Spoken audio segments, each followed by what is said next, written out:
So, Alex, welcome to, I was going to say this week's episode of the Outcast. It's probably been quite a long time since the last one, so I can't really say it's this week's, but we'll just go for it. Alex, do you want to introduce yourself? Tell us a bit about who you are, what you do, and how you got here. Yeah, for sure. So my name's Alex. Even though the accent probably doesn't give it away, but we are based in Edinburgh. I was born in France, grew up in London, moved up here when I was 7, but never managed to shift the accent. But so my business believes that people buy from people they trust, and because of that, we make videos all around people. So we work with businesses, and we focus in on people-driven, face-driven content. So we work with businesses normally on a continued basis with video, which is something like a wee bit different, focusing on kind of creating content for their socials, for the sales process, and then also for kind of like learning hubs on their websites. That's a little bit about me. I guess a bit of background as well is it's kind of funny. I had an events company at the beginning of the pandemic, and as you can imagine, there wasn't really much happening. But we were in the stage of trying to actually build the trusted trader for birthday parties, for kids' birthday parties at that moment, right? Which is kind of sounds like a random generator idea, actually. It does, yeah. Yeah. So we were trying to build this trusted trader for birthday parties because parents are booking kids' parties and they're never quite sure who they're booking, and so that was kind of the original plan. And it is, in theory, quite a good idea, but nobody was actually willing to pay for it. So what we quickly realized was, well, this is maybe not the best idea. But through all that, we started podcasts. We were creating tons of content, and what I realized was that actually, if I kind of take this, what I'm learning here about creating content, and pivot into a company, into businesses that actually make money and actually really use the content that we generate, then actually it could really work. So and it kind of just happened all at the time of the beginning of the pandemic, which was good because my events company shut down for 6 months, 0 in the door, this is kind of taken off. So the events company's still alive. It still kind of happens in the background, but YouMore is kind of my main focus, making videos for people. So that's me. Nice. So you've definitely had an eventful couple of years then. I mean, it's been a bit of running a business is a roller coaster, right? But it's been fun, but a great challenge as well, because I think the pandemic has allowed it's been awful for many, for sure, but at the same time it's kind of forced creativity. It's forced people to turn their hand to things that they maybe hadn't done, even just like doing this, like on camera. The idea of like a podcast like this over Zoom or over was kind of relatively new until everyone was then seeing their faces and getting used to it. So I think it sparked a lot of creativity for a lot of business owners and people in business building cool things. Yeah, no, I think so too. I think it highlighted things that needed to change, or areas that could change. And what I love is the clear insight into what makes a business successful is making money. So it doesn't matter how good your idea is if no one wants to pay for it. I always say, largely my life, to be fair. Go, Jake, that's a great idea. Don't want to pay for it. One of my friends was saying, like Richard Branson could probably make it work, and I said, I mean, he probably could, but I'm definitely not Richard Branson, so I'll try something else. Amazing. Well, I mean, and then obviously the end of your story is you managed to get an invite onto this. So it's either a blessing or a malediction on your part. I don't know which one. Cool. So Alex, what we'll do is we'll get started. We'll bring up the random idea generator, which we said before we started recording, which will undoubtedly feature cats or insurance or a combination of those two things. We'll put 15 minutes on the clock, and then we have to come up with complete business and then figure out how we're going to sell that business to the world, which more than enough time. So to get us started, let's bring up this idea generator. There we go. So the rules are we get three spins, and you can hold any individual element at any time. Right, cool. But what we'll do is I'll get it started. So spin number 1.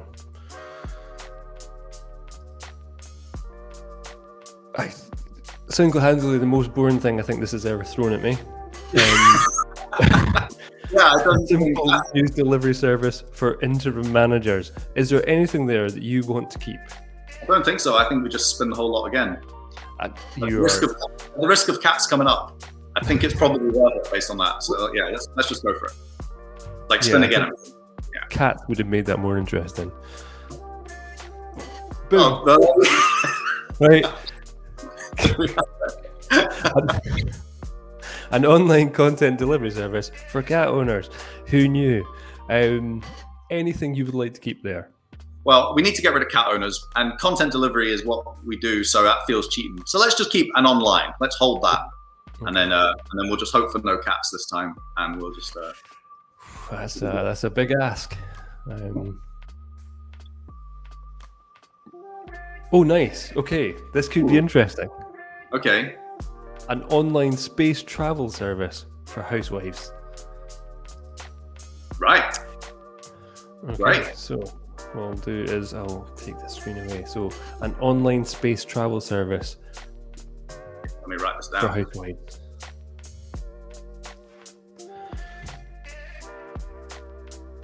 Yeah, that's funny. I know you did one the other day with they had space travel in it, so I actually just watched that one just earlier. So I'm now disappointed though that it's not space travel for cats. I think it just would have been the ultimate culmination of all the 3 ideas that this random idea generator has within it. But anyway, sounds interesting. A potential minefield for getting in trouble for saying the wrong thing. Yeah. Well, let's just call it house people. Yes, people who stay at home. Yeah, any stay-at-home house people, male, female. Yeah. Whatever is their choice. Okay. So, right. Okay. Well, let's start off with saying. It's kind of self-explanatory, but let's think about it. Okay, what could this do that's maybe out with the norm? Well, so, I'm thinking you've got housewives, right, or house husbands. We'll just call it housewives, but for whatever. I think they're super busy, right? So they probably don't have time to go to space. No. So if I was to interpret space travel, maybe I'm thinking about space in terms of just having time away. Space away from people. If we can stretch it slightly. So maybe this is some sort of like VR, virtual reality online experience that's like a calming. These apps like Calm and all these where it's like a place to get away. Maybe this is like a space that people, like busy house people can go away and and relax. Maybe. I like it. Let's see, we're thinking outside the box. What about, okay, I'm going to take your idea. I'm going to hope I say level up. It might not be. I might be car crashing it. What about, we could include an isolation pod, right? So it's like a service where we sell an isopod. So these stay-at-home people can, for 10 minutes during the day, jump in the isopod, pop their VR helmet on. So they get that feeling of weightlessness. They feel like they're a million miles away, but they don't have to leave their home. Yes. So it's like the Peloton of space travel. I like it. Yeah. I mean, that's a tagline right there. Right. Peloton. It also has to be suitably elitist because, you don't just want any old person cycling your bike at home. You need to make it so horrendously expensive that it just becomes a status symbol. So yeah. We want to follow that same path. We need to make sure that when people have this, it's like, oh, dang, they're loaded. Yeah. Okay, so it's space travel without ever leaving your home. Yeah. I like it. Okay, right. So I think that's a pretty solid idea, actually. So we need some equipment. Obviously, there's a VR thing. So we need a VR headset, we need an isolation pod, and we need kind of, as you said, this is going to be online. So do you think people could choose different kind of space simulations? Maybe go to different planets. Maybe we can get, graphic designers and stuff or 3D modelers to come up with new worlds to kind of explore and see. Or what do you think? Yeah, I think there has to be probably like an element of like socializing in there as well. Because if you're a housewife, you're busy, you haven't got time to go out. I think there needs to be an element of actually exercise in it. So there can maybe be as part of the pod, there can be an element of that. So it's like it can be a restful place, but at the same time, it's like you could meet up with other housewives who are also on the journey with you. So it's like, oh, we're just going to take a trip to fucking Mars or something for and we can hang out and chat. So it's almost like Club Penguin, but like brought to, like into the space world for busy people. It's kind of like smashing together that idea of like casual hangout space, but at home you never need to leave. But it's kind of really restful weightlessness experience. So yeah, I guess we want it to be able to be relatively accessible. Mm-hmm. So like the VR stuff can be accessed, because then it's tiered, right? So you've got your VR stuff that you can maybe use your phone for, but then the pod as well. The pod's maybe the expensive bit. Like if you want the full immersive floating experience, you got to buy the pod, and that's going to be 20 grand or something. Big entry, big Peloton entry fee. Nice, I like it. So what we're trying to do is like do a bit of a mass appeal thing by offering different levels of service to people, so they don't have to go the whole hog. They might just possibly just access to the online space shuttle where they get to meet up with their mates, mm-hmm. and then it could be the next stage up, I suppose, there's a VR, and then you've got the chef's kiss version, which is isolation pod yes. and VR. Yeah, it's kind of like I guess what Facebook are doing with like their Facebook portal thing. Like it started as social media, and now they're trying to pull in products. So I guess that's kind of where we're going with it as well. Like Peloton as well, you can have just the monthly thing, but you can get the bike and you can kind of upgrade the experience. You mentioned Facebook, and obviously Facebook are inherently evil. So my question to you is, can we be as inherently evil as Facebook? That's my goal. I want to own a megalomaniac style business. Well, there would be a weird element to it where you could like sabotage the people at work. You could like log in and like sabotage their chill time and be like, "Oh, get back to working in the house" or something. I love it, but it's only accessible by like the CEO. You can just go and randomly and ruin someone's day just because you want to. That took a weird turn. Okay, so we've got a concept. What are we going to call it? Well, I was thinking not to rip too hard on the Peloton, but you could call it Spaceaton, or what other kind of big brands are there out there just now that are like chill and relaxed? I was even thinking of doing the kind of fintech thing of taking a word and spelling it wrong. Because that's cool, right? If we took the word shuttle and got rid of one T and the E at the end and just called it shuttle, somewhere as well, something rubbish like that, or we could have something along the Peloton route. Can you explain to me where the name Peloton came from? I have no clue. Good, it's not just me. I feel like I've missed out on this. I see the adverts and I'm like, where did they get this name from? What does it mean? Peloton? I don't know. Let's go with shuttle. I like that. Like SHUXTL. That's it. OE. Well, stick a bunch of silent consonants in it as well. Yeah. Like why not? Yeah. It's spelled, it's like 20 like a Welsh word, but you say it shuttle. Yes, it's suitably obtuse. I do like it. Like Zero's new adverts, the advert's Zero with an X. They're quite. That's how they sell themselves, as Zero with an X. So yeah, maybe we'd be shuttle with an X. They'd be like, I don't know how to spell it. Where would you put the X? Yes, I like it. It also feeds into the elitist thing, because if you don't know how to say it, you're not cool. Yeah, that's true. I don't know. Are you a whiskey drinker? I do like whiskey. Yeah. So my friend, who is also a whiskey drinker, went to a beautiful castle up north. They had a lovely whiskey bar. Anyway, so he went in, and obviously the guys behind the bar, like proper barman, dressed up, whiskies galore behind, all lit up in their glory. And my friend Rich walked up and he was like scanning about, looking for one he hadn't tried before. And he was like, can I try that Bruick Laddick?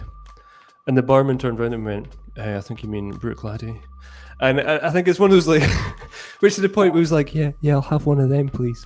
And it's just such a horrible way to ruin your day, because it's somebody going, you clearly don't know what you're talking about, mate. But okay. So I like that.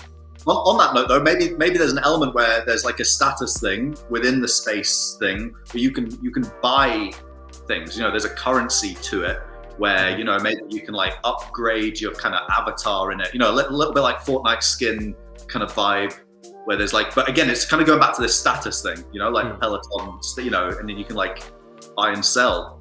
You've just given me a good idea, because you I don't know if you're into sci-fi, but like often if they're going kind of like a long way away, they'll go on a stasis pod, right? Our pod could be literally called the status pod. You know, just to hit those sci-fi vibes, and also reassure your neighbours that you're better off than them. Okay, so we've got Shuttle with an X as our name. We've got our kind of tiered products. Okay, I think we now need to talk a bit of pricing. So let's think about these 3 levels of service. How do you envisage this tiered pricing happening?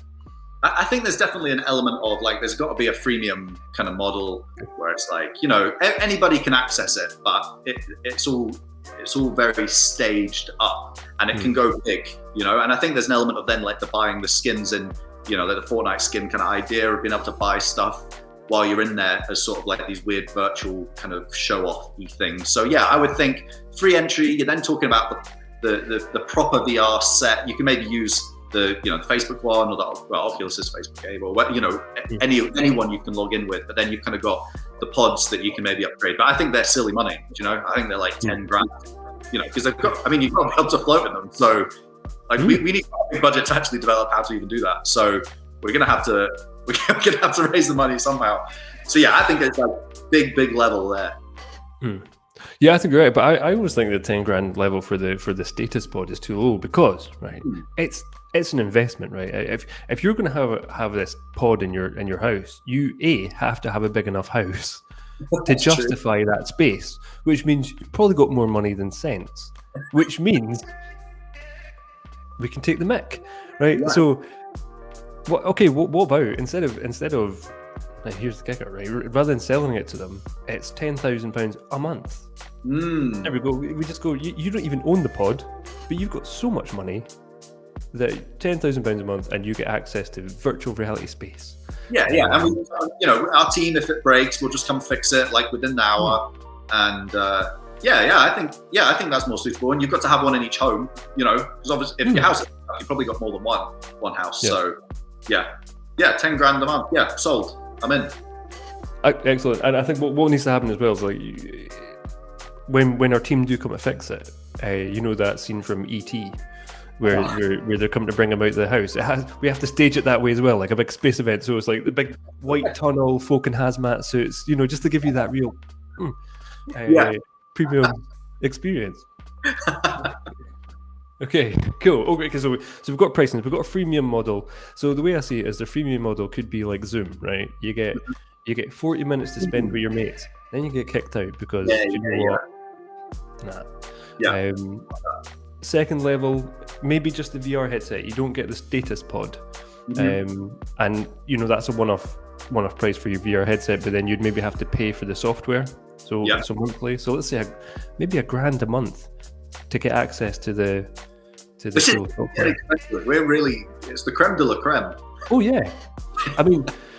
We're saying housewives, but I mean this is more like Real Housewives of Dubai. You know what I mean? Other rich cities are available. You know what I mean? But like we're going big here. And then obviously the third model is our 10k a month premium one. Yeah. But, okay. So how do we get the word out about this? We need to. We've got a cracking product. I think it's pretty solid. How do we get the world to know about this? Well, you're going high end, right? So you've got the kind of people that you're targeting aren't going to be, you know, at Morrison's probably. You know, so you're probably thinking you want to be hitting some of the big shows. So you may be talking about the the big boat shows, you know, Formula One. You want to be going to these places that, you know, horse racing. So I'm kind of thinking of something like maybe you could build yourself like a really cool boat that could be down at Monaco that would sit there, you know, and it would be like the flagship boat, and it would maybe look like the pod It could look like the pod, but like a really big version, and you could like invite people along, and everyone would be like, "Oh, we want a shot on the shuttle boat pod." that would work. That would look quite cool. Yeah, no, I like it. So, I mean, I love the idea of also going straight into the. We're not putting social media adverts out. We're going for like the. Your body might be in Monte Carlo, but your brain's in space, kind of thing. Yeah, exactly. Yeah. Okay. No, I don't think a Facebook campaign is where these housewives are hanging out. I think they're being chauffeured around. That's kind of the vibe. Maybe you could hit up Chauffeurs. That would be interesting. Like tap like the chauffeur market, and you could. It's almost like paying micro influencers. If your chauffeurs, you trust your chauffeur who's always taking you around in your Bentley, and so there's like an element of saying, well, just get them to mention the fact that if you heard of this pod thing, there's some like influencer element to there where it's like. Just kind of drip feeding it into these minds. Then obviously when they're at Monaco or wherever, seeing the boat, we could sort of start like an F1 team as well. That would be good. That would. Oh yeah. Cool. I like that. Yeah, I'd want to go to that. So yeah, that would be good. I also love the idea, by the way, we talked about Bentley, of getting maybe a really prestigious car company to actually design the exterior of the status pod. So it's not just this kind of white egg looking thing. If you can have something that looks like a Bentley sitting in the corner of your room, and then when your friends come around and go, "Oh, what's that?" You'll go, you couldn't afford it, mate. That's right. Oh, I'd love to tell you, but you just wouldn't understand. Yeah. I had to sign an NDA just to buy one. You can't have it.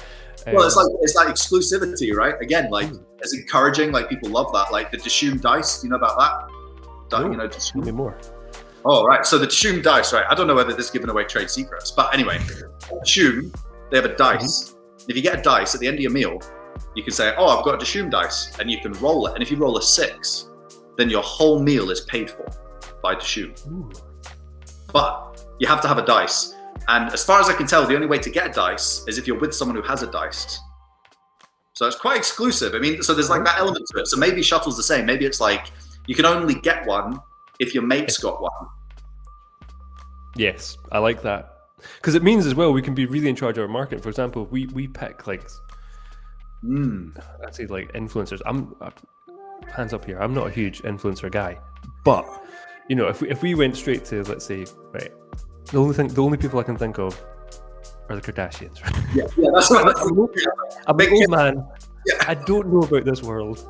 If we went to the Kardashians and went, look, right, we'll give you one, but it means that only people who know you or whatever can get one, and it just breeds that kind of exclusivity that we want. Yeah. Okay, I like it. So it's like a totally low key. Oh, I was thinking we could do Facebook adverts, but it could literally be like. Just a picture of the pod, and with the words to say, "Don't worry, you can't afford it." There's not even a call to action. It's just telling folk that they just can't afford this thing. Yeah. Like I think on your website, you have the "Do not click here," or you did anyway. You have the "Do not click here" button.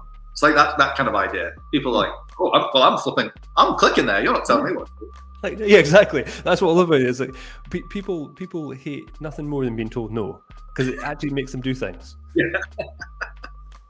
I mean, I'm sure actually we could probably solve the climate crisis that way. We should tell everybody, no, you should be using more fossil fuels. Yeah, like please don't you dare stop using fossil fuels. It'd be like, what? I've seen that. This is now completely divergent, but we were talking about this today on the team call, which was, you have all these folks saying, just stop fossil fuels, right? And then the moment they can't get petrol, folk are like, I can't get petrol. And you're like, the world's mental. Anyway, sorry, that's completely off-piste. Okay, so we've got a product, we've got a name, we've got a marketing campaign, a low-key marketing campaign that focuses on... Quite expensive, though. I mean, buying an F1 team and building the boat, like, they're needed big budgets, but that's not a problem. We've got an unlimited budget, so... Yeah, exactly. I mean, just think about it. I mean, at 10K a month, and there's plenty of people. There's plenty of people with money out there. I mean, look at Branson. Was it Branson? Branson and Bezos. They blasted into space. And how much money did it cost them? Yeah, like crazy. Yeah, like selling tickets for like hundreds of thousands. It's like, yeah, or just 10 grand a month, get a pod in your house and go whenever you want. Yeah, exactly. Yeah. I mean, and how long would it take for that 10 grand a month to accrue to the amount of money it cost, big boy Bezos to blast into space? There was a lot of B's in that sentence. So yeah, actually, if you look at it this way, it's the sensible way to enjoy space travel. For anyone, I think we're almost past Housewives. It started there, but actually, it's like, well, if you just want to go to space for 10 grand a month, you can. And now all of a sudden, that seems cheap. Yeah. And it could be like the Tesla thing, because when all these kind of like wealthy folks that are buying Teslas and they're like, yeah, it's good for the environment. And you're like, aye, mate, it's also good for your public image. Let's be fair. So, it could be a way of them boasting, going, yeah, I don't do real space travel anymore. I do it the eco-friendly way. So, well, now we've got an eco angle as well. Like, exactly. And do you know what? I mean, as you know, you work in marketing. Everyone needs an eco angle these days, apparently. Doesn't matter what you do. Which is amazing, because you think if everyone actually cared about the environment as much as everyone says, we probably wouldn't be in the position we're in. Interesting thought. But anyway, again, going off piste again. I think that's about time to wrap up. I think we've done a lot. I'm going to go take this idea and hopefully wrap it up into a fully realised branded concept at some point. I'm just looking forward to seeing how you're going to spell it. That's what I'm excited about. Just what I'm going to do is, as I said, if you've ever looked at kind of like traditional Welsh spelling, we're shuttle with an X, Y, K, and 2 Zs. Yeah, so I'm going to have fun with that.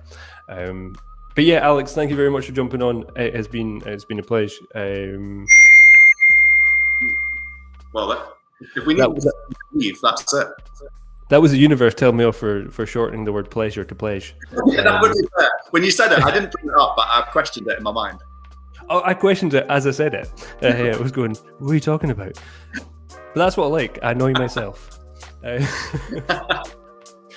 Cool, man. Well, thank you so much for jumping on. And yeah, thanks for jumping on the Outcast. See you soon. Great. Yeah, see you later.